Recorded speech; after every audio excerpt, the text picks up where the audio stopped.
মানে পরীক্ষা দিতে এসে কিছু কালসাপের কথা বলবো ভাই, মানে তোমাদের উদ্দেশ্যে কথাগুলো, তোমরা এই বিষগুলো কোথা থেকে পাও, কোথা থেকে এই বিষগুলো তোমরা সংগ্রহ করো? মানে আমি বলি এইসব বিষকে তোমরা কিনে কিনে মানে নিজে গিলে ফেলে মানে এরকম কালসাপ হয়ে যাও পরীক্ষার হলে।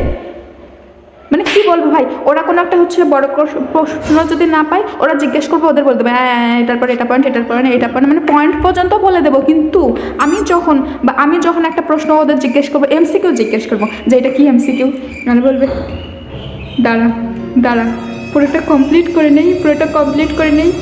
কেন রে, তোর একটা এমসিকিউ করতে তোর পুরোটা কমপ্লিট করতে হবে কেন? একটা এমসিকিউ বলতে তোর কতক্ষণ সময় লাগে? তুই যে আমার থেকে হচ্ছে বড় কোশ্চেন বলে নিলি, বড় কোশ্চেন যে তোকে করে বলে দিলাম, পয়েন্ট বলে দিলাম, তোকে পয়েন্ট বলে দেবো, বড় কোশ্চেন বলে দেবো, তাতে কিছু নেই, তাতে সময় যায় না। কিন্তু আমাকে একটা এমসিকিউ বলতে গেলে তোর পুরো পুরো পুরো কেন কমপ্লিট করতে হবে?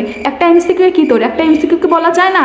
তারপর আবার বলবে কি, মানে ও বলবে, ও বলবো যে এই এমসিকিউটা কী হবে, তখন বলবে কি, দেখ ভাই এখন কোনো কথা বলিস না, ম্যাম সামনে, ম্যাম আমাদের দিকেই তাকাচ্ছে, স্যার ম্যাম কিন্তু আমাদের এই দিকেই বারবার তাকাচ্ছে, মানে পুরো একটা গল্প বলে দেবে, তাও ও এমসিকিউটা বলে দেবে না।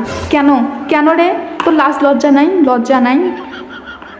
তুই যে আমার থেকে বড় কোশ্চেন বলে নিলি, একটা এমসিকিউ বলে দিলি, তুই একটা পুরো গল্প বলে দিলি, কিন্তু ওই এমসিকিউটা বলে দিলি না। মানে এইসব কালসা বিষ কোথায় পায়, এত বিষ কোথায় পায়? তারপরে বলবে হ্যাঁ তাদের একটা বিশেষ ক্রাইটেরিয়া আছে, তারা এরকম বলবে, যখন আটকে যাবে তখন বলবে দেখ ভাই আমি হচ্ছে শুধু এটা পারি না, তুই শুধু আমাকে এটা বলে দে। তারপর তোর যা সমস্যা আমার থেকে বলে নিস, আমি সব পারছি, সব মানে প্রশ্নের আমি সব পারছি, শুধু এটা বাদ দিই, তুই আমাকে এটা বলে দিবি, বলে দেওয়ার পর আমি তোকে বাকি তোর যা যা মানে কমপ্লিট করতে পারিস নি আমি তোকে সবটা বলে দেবো। এভাবেই বলে নেবে তারা, এভাবে বলে নেবে, কিন্তু আপনি ওটা বলে দেবেন, বলে দেওয়ার পর আপনার দিকে ফিরেও তাকাবে না, মানে নিজের মানে কমপ্লিট করা